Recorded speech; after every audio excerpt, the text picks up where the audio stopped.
O que aconteceu com o Cleveland Cavaliers? Meu Deus do céu.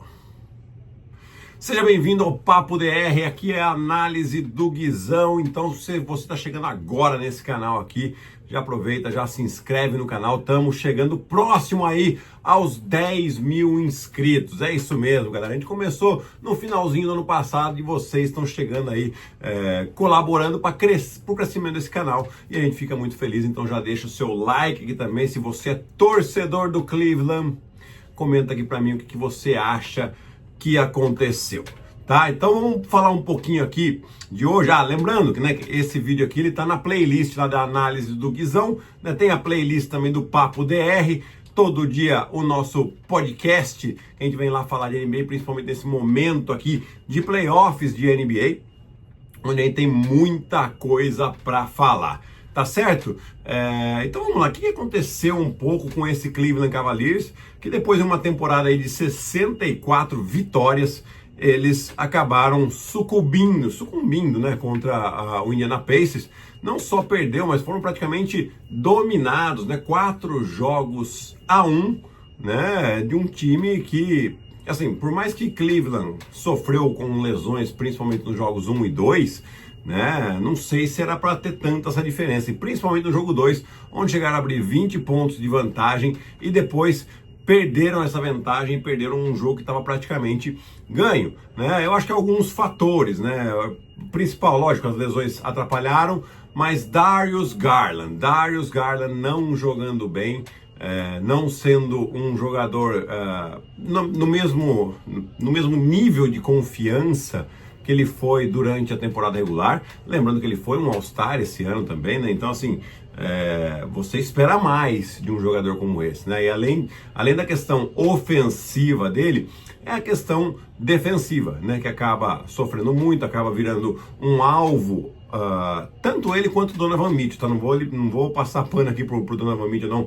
na questão defensiva, porém o Donovan Mitchell, ele entrega ofensivamente, né? Entregou ofensivamente aí praticamente em quase todos os jogos, né? Mesmo com lesão, também acabou jogando em cima da lesão, e ele foi um jogador confiável, né? Mas o Darius Garland acabou sendo um problema grande. Eu acho que o Evan Mobley também deixou um pouquinho a desejar, e não falo nem em questão de números, né? Mas eu falo em questão de ser duro. Eu acho que quando chega playoff, você tem que jogar de uma maneira um pouco mais física, né? É lógico que a arbitragem também permitiu isso, mas assim, vai ter que empurrar o jogador, vai ter que incomodar, não tem mais o seu amiguinho, aconteceu uma coisa, eu vou lá ajudar a levantar. Não, playoff é outra coisa, é outra história. Você tem que mostrar uma dureza física e uma dureza principalmente mental, né, para você conseguir passar. E aí Cleveland acabou sofrendo muito com a pressão, com a defesa, a pressão com que o Indiana Pacers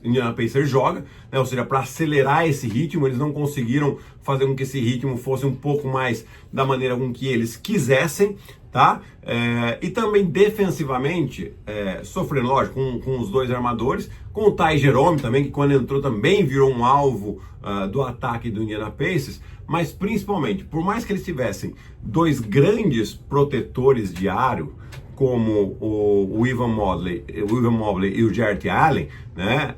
Contra esse time do Indiana não serve muito. Por quê? Porque o Indiana joga com 5 abertos, né? Mesmo o Miles Turner, que tem mais 2,10 metros, ele é um cara que arremessa de fora. É um time que joga num ritmo muito alto. É um time que joga num ritmo de você pegar e atacar o adversário cada vez que a bola chega, né? Você tem um mínimo de vantagem. Então, assim, mas não tem jogada? Tem, mas a jogada é para criar uma vantagem. A partir do momento que eles criam a primeira vantagem, aí não tem mais jogada. Tem o conceito deles, que é o quê? Cortar, passar para fora. Arremesso não, passe.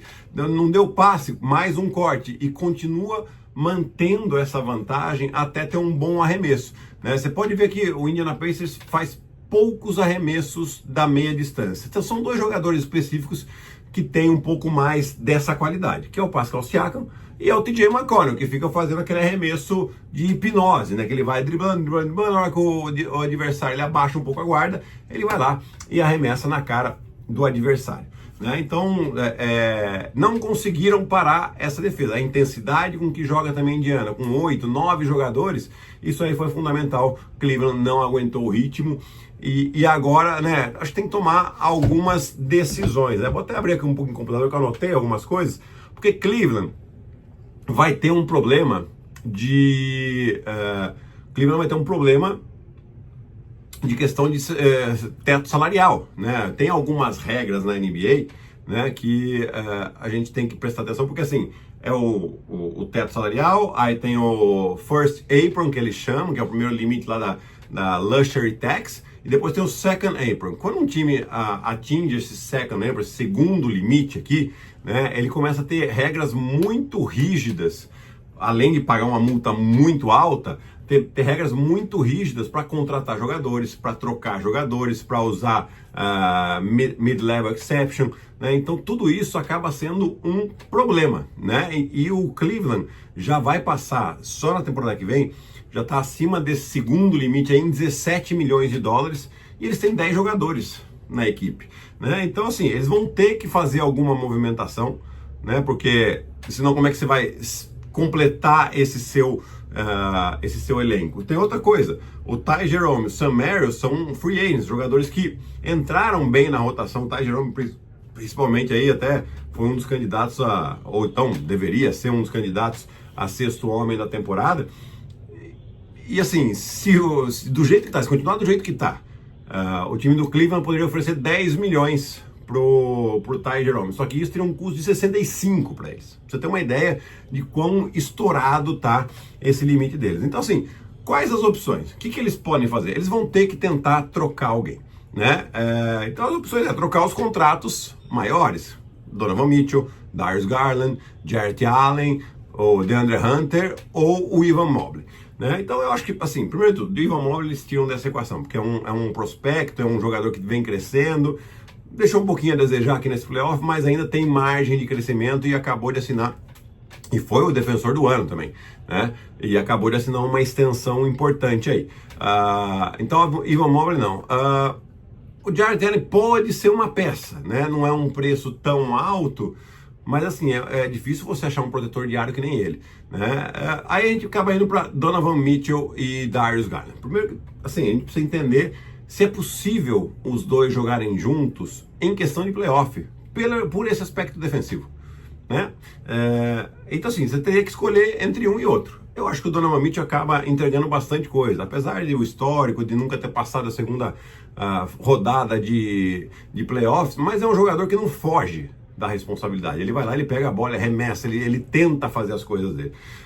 Eu acho que assim, o Darius Garland seria uma boa opção e uma boa moeda de troca, né? Eu te digo mais até aqui, ó, seu Dallas precisando de um jogador que nem ele, pra vocês terem uma ideia, né? Eu não vi nada, não tem rumor, não tem nada assim, mas assim, você pode trocar e claro, você trocando o Darius Garland, você fica com a opção de eventualmente até renovar com o Ty Jerome, que foi bem, né? Não acho que deva ser o titular, mas você pode começar a ter espaço no seu cap, né? Você já tirando aí o Darius Garland, lógico, você vai trazer alguém que vai ter um salário ali, mas você pode até eventualmente conseguir algumas escolhas de primeira rodada, né? E eventualmente você pode olhar para o DeAndre Hunter, que eu acho que até foi uma boa aquisição no meio da temporada passada, mas também é um jogador que tem seu custo ali acima dos 20 milhões de dólares, que será que está fazendo valer? Né? Então talvez trocar um desses dois jogadores seja um bom caminho para Dallas, trazer jogadores que sejam mais duros fisicamente, né? Que tenham o arremesso de fora, porque é esse o estilo que o Cleveland joga, né? Jogadores de perímetro e que tenham arremesso de fora, e provavelmente você vai precisar também aí, então, de um jogador grande que seja reserva, né? Quem tem jogador grande agora sobrando? Já fiz um outro vídeo aqui, ó. Tá no videozinho aí do Dallas Mavericks também, que vocês podem olhar lá, que tem lá o PJ Washington, tem o Gafford, né? Que pode ser um jogador de rotação interessante.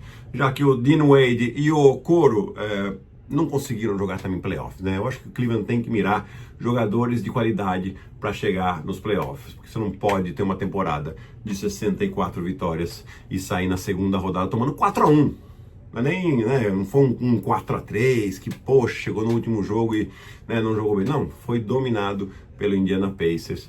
Né? Depois a gente vai falar mais do Indiana Pacers por aqui também, mas hoje eu acho que valia esse vídeo do Cleveland Cavaliers. Se você fosse o general manager do Cleveland Cavaliers, comenta aí para mim o que você faria nessa questão das possíveis trocas que podem acontecer na próxima off-season do Cleveland Cavaliers. Gostou desse vídeo? Deixa seu like, se inscreve no canal, compartilha, espalhe a palavra. Tá bom? Até o próximo vídeo.